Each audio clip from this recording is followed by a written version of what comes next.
Oi, gente, tudo bem? Vou fazer comentários sobre vários livros. Eu vou linkar todos aqui.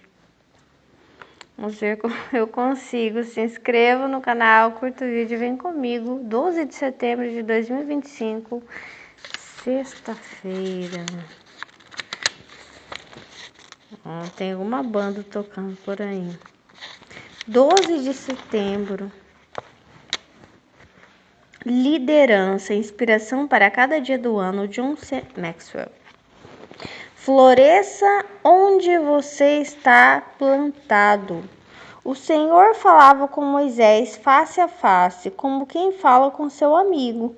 Depois, Moisés voltava ao acampamento, mas Josué, filho de Num, que lhe servia como auxiliar, não se afastava da tenda. Êxodo 33:11. Eu vejo aqui duas pessoas, uma mais velha e uma mais nova. É como se fosse um pai e um filho.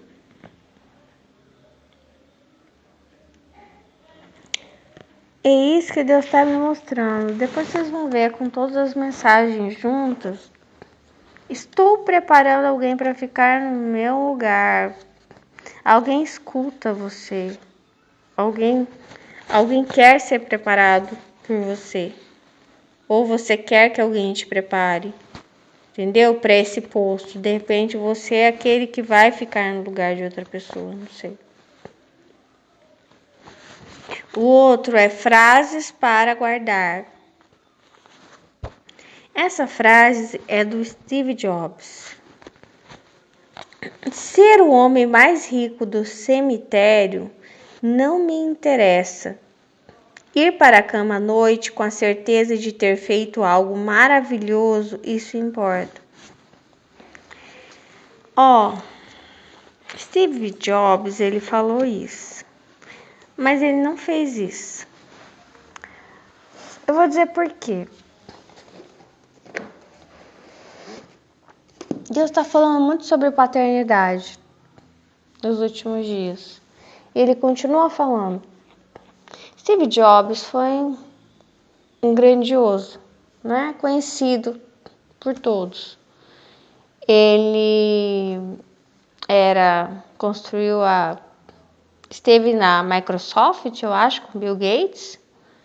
E não sei se depois ele se separou do Bill Gates, ele construiu a Apple, né? Enfim, eu sei um pouco do filme que eu assisti sobre a vida dele. E aí eu fiquei chocada. Eu fiquei chocada com o sucesso dele. Eu fiquei chocada. Que até rouca, meu Deus. Com a vida pessoal dele. Eu abominei ele. Essa é a verdade. Ele foi um péssimo pai. Péssimo, péssimo. Não dava nem para chinelo ele como pai. Então ele teve uma filha chamada Melissa, né? Melissa. E ele foi horroroso com ela, horroroso.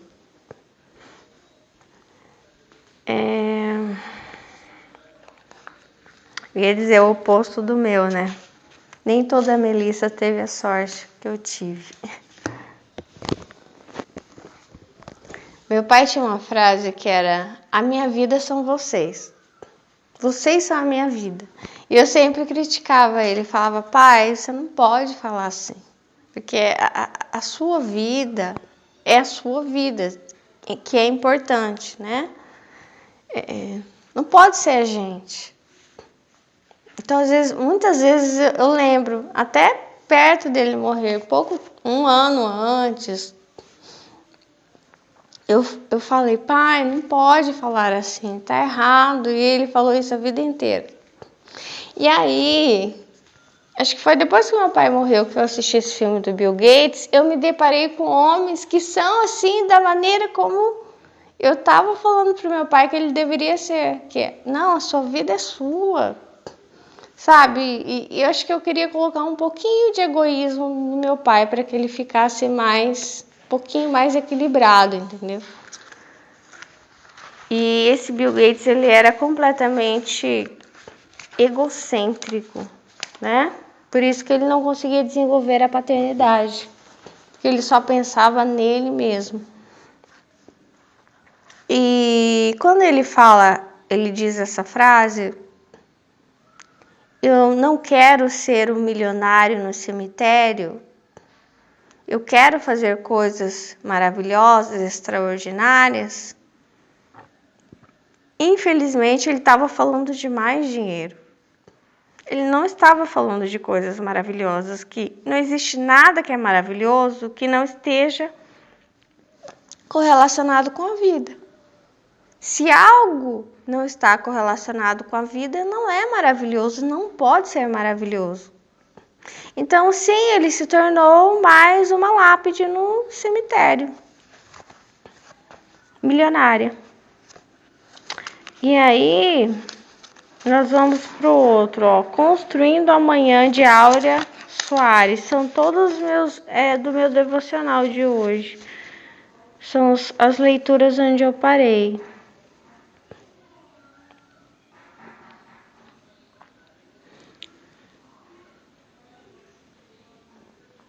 Fale sobre isso com outras pessoas. Fale com isso. Peça-lhes que ajudem para que muito mais crianças se aproximem dele. De Deus, né? E agora volte seus olhos para Jesus pela fé. Você verá que ele sinceramente não gostou. Você perceberá pelo tom firme da sua voz que ele está indignado de verdade. Porque aqui fala um pouco acima, não atrapalhem que as crianças possam ir até Jesus. Eliminem os obstáculos, limpem o caminho. Aqui fala que alívio as mães sentiram. O momento de tensão passara. Como Jesus, tão ocupado, pôde tomar tempo para a meninada? Por certo, lágrimas brotaram dos olhos daquelas mães e lavaram suas faces. Eram lágrimas de emoção, de gratidão, de alegria, de felicidade. E aqui eu quero dizer para você, se o seu pai te rejeitou, como esse Bill Gates rejeitou a filha dele, se os seus avós te rejeitaram, se sua mãe te rejeitou, saiba que Jesus não te rejeita, tá? Muitas pessoas confundem a rejeição paterna com a rejeição que elas acabam sentindo por Deus, por terem se sentido rejeitadas pelo Pai, entendeu?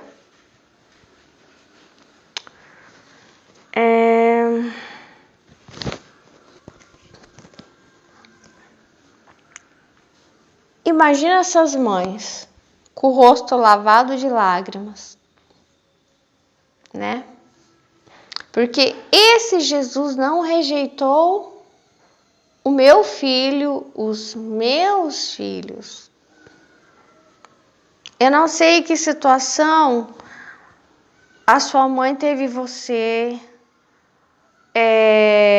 ou você teve os seus filhos, mas Jesus não te rejeitou, não rejeitou seus filhos, não está rejeitando. Mais uma vez eu vou frisar, porque é o meu chamado, né? Quando Davi engravida Betseba em pecado, e ela fica grávida, ela não está mais grávida em pecado, entendeu? O pecado foi cometido No momento da concepção, sim, mas ela não está mais em pecado. Ela está grávida e estar grávida não é um pecado. Entendeu? Não existe esse peso sobre a gestação, não é assim que Deus vê. Então, eu entendo assim, vinde a mim as criancinhas, não as impeçais.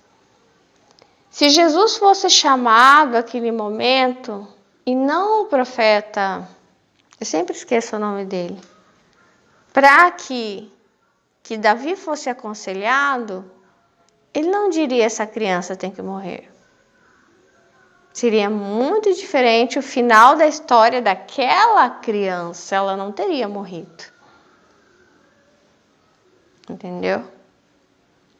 Porque você pode estar vivendo a sua vida e se alguém chega para conversar com o teu pai, uma autoridade tua, e você escuta, imagina, essa criança escutou. Pode ter certeza, as crianças recém-nascidas, elas não enxergam bem, mas elas escutam muito bem. Essa criança tem que morrer.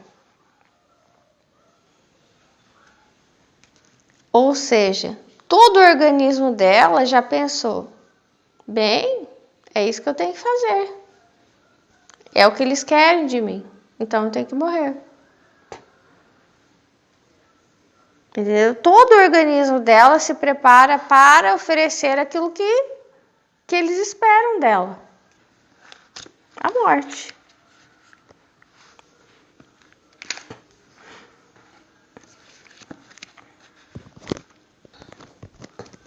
É claro que eu não acho. Isso pode acontecer de forma, como eu vou dizer, autossabotagem, né? Somática. Né? De repente você está numa família que você não se sente amado por um dos pais ou por ambos. E você começa a ficar doente,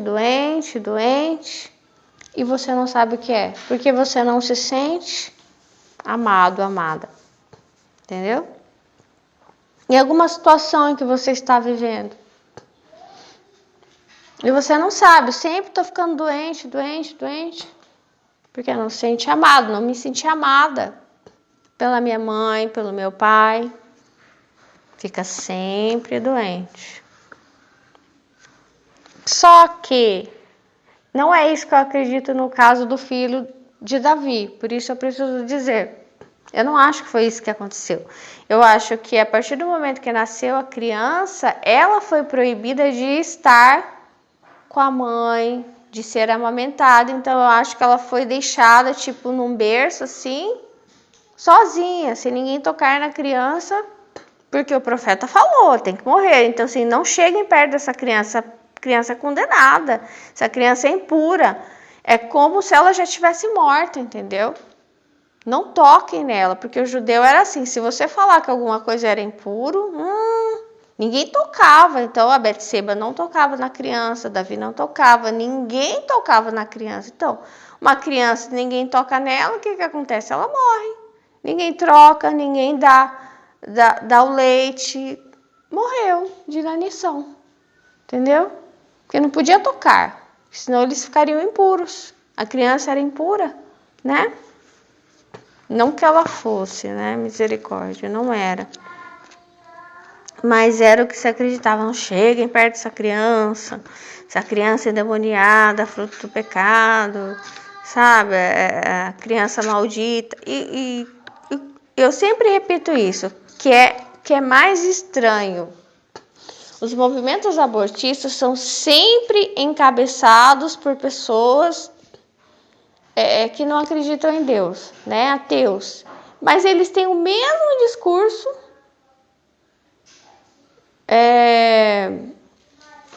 que se tinha antigamente sobre os bastardos, sobre a fonte. Por exemplo, a explicação que eu ouvi, né, de um judeu explicando é o seguinte, que quando a fonte é ruim, você não consegue consertar essa vida. Então, ela foi produzida por pecado, então ela não pode viver. Por isso que, né, o profeta disse que a criança não podia viver, porque a fonte, ela foi concebida em pecado. Enfim. Deus me falou uma coisa, vou tentar desenvolver rapidinho aqui com vocês.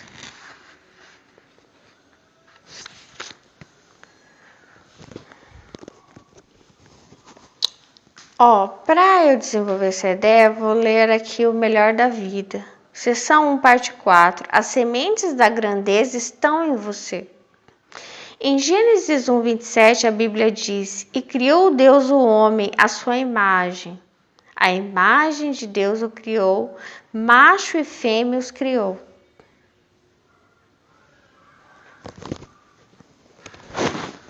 Deus criou os seres humanos tão semelhantes a Ele mesmo como qualquer criança pode ser semelhante aos seus pais naturais. Mais tarde, a Bíblia nos informa que Adão e Eva tiveram um filho, Sete. As mesmas palavras são usadas para descrever a semelhança entre Sete e Adão, pai dele, utilizadas também para descrever a semelhança entre você e Deus, o seu pai. E Adão gerou um filho à sua semelhança, conforme a sua imagem. Gênesis 5:3. Perceba que tudo que se pode dizer a respeito dos pais pode ser dito a respeito dos seus filhos. Deus planejou tudo de modo que fosse possível dizer a seu respeito aquilo que se pode dizer dele. A Bíblia explica o modo de vida e o plano que Deus projetou para você e para mim. Então, esse plano que eu vi que acho que é a primeira mensagem que eu li, né? Moisés, tô falando face a face com Deus, eu tô subindo um monte, não sei o quê, e tem alguém ali na tenda, só te aguardando. Ou é você que tá aguardando esse pai que fala com Deus, não sei o quê. Alguém tá aguardando você e você tá aguardando alguém, que pode ser pai e filho. Então tem esse Josué, e que não significa que é teu filho de sangue, porque Josué, né, não é filho de Moisés, mas é alguém que vai ficar no lugar de Moisés, e vai ser uma pessoa que vai, entendeu? Que vai à frente, que vai fazer tudo certinho, e Moisés está lá, face a face, enquanto Josué guarda. Aqui, gerou um filho à sua semelhança, conforme a sua imagem. Aqui fala do 7. Enquanto que, olha a frase do Bill Gates. Eu não quero ser um homem milionário no cemitério, mas quando eu tenho um filho, eu não dou assistência, eu diminuo esse filho. Ou seja, eu digo frases maravilhosas, mas eu não faço. Eu impeço, né? Vinde a mim, eu tô lá junto com Jesus, eu sou discípula de Jesus. A hora que vem as crianças, eu falo, não, sai com essas crianças para lá. Não, ele é o Jesus, ele é o Messias, ele não tem tempo, ele é um homem sério, não vai ficar com criancinhas. Não tem tempo, né? E aí Jesus fala, ei, quer dizer, você está junto comigo, você não compreendeu que o meu reino é das crianças? Que quem não for semelhante a uma criança não entra no reino? E Moisés, ele instrui Josué. Josué não está só na tenda, né? Ele tem, quando Moisés volta da presença com Deus, ele instrui Josué. Ele não é como... Desculpa. Eu usei o exemplo porque não tem como. Esse exemplo para mim ficou muito forte, né? do... Ai, será que eu falei o nome errado? Eu falei Bill Gates? Não falei, não. Falei, né? Falei errado. É o... Ai, meu Deus, desculpa. Steve Jobs. Lembrar que estarei morto em breve é a ferramenta mais importante para me ajudar a fazer as melhores escolhas na vida. Não, infelizmente não fez. Não é. Na verdade, é que as melhores escolhas na vida dele tinha a ver com dinheiro. Foi o que ele fez, foram as escolhas dele, entendeu? Não tem nada a ver com Jesus. Não tem nada a ver com Jesus, não tem nada a ver com o plano de Deus. Enfim, mas é bom, é um exemplo bem chocante para nós. Eu ia dizer o seguinte, às vezes você está fazendo o que Deus falou. Porque aqui fala o quê? Que você tem a semente. Você tem a semente da grandeza em você, você não sabe, ó. Seção 1, parte 4, as sementes da grandeza estão em você. Não sei se você fala face a face com Deus. Não quer dizer que você vê Deus, né? Mas você está perto, bem perto. E tem o Josué na tenda. Você é um pai. Você é um líder. Você é um empresário, um patrão. Você é um professor, não sei. Você lidera. Mas isso não significa que você não é criticado. E às vezes quem vai criticar é quem não está fazendo nada. Entendeu? Tipo, não está cuidando da criança, não está fazendo nada. E você justamente que faz é que é criticado. E é criticado por fazer.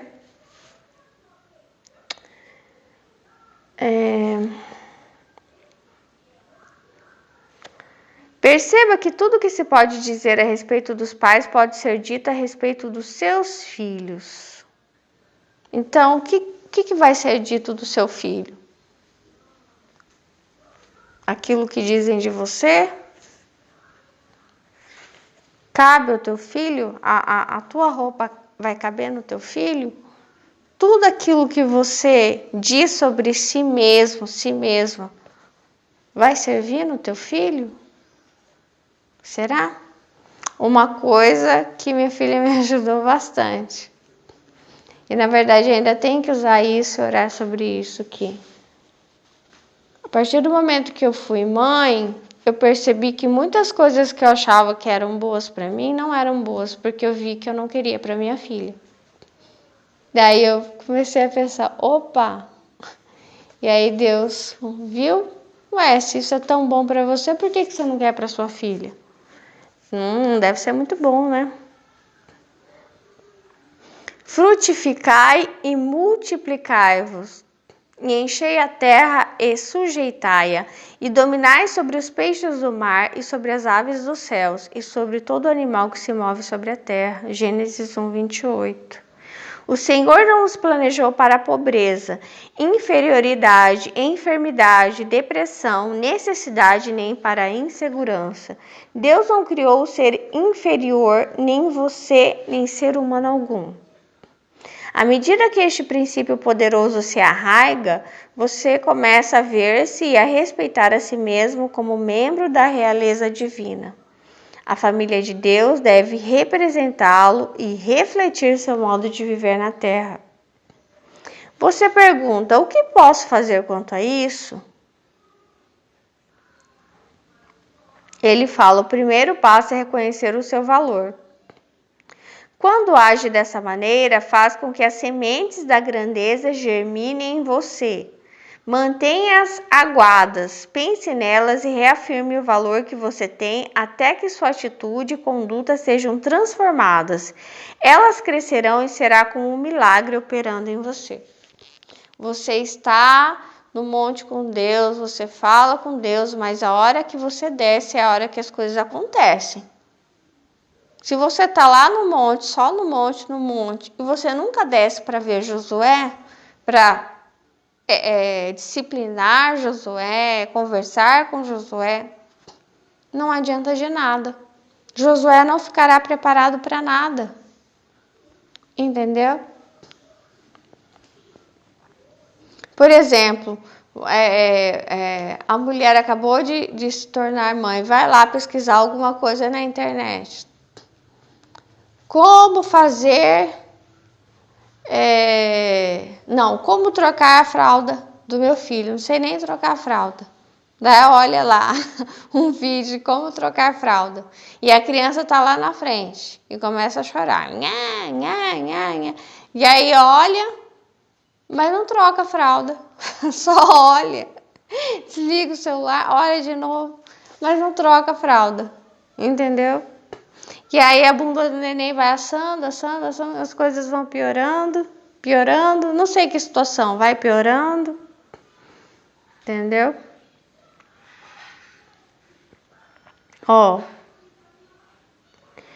Você começa, quando você sabe o seu valor, olha só, você começa a pensar, sentir e falar como alguém de valor, de dignidade.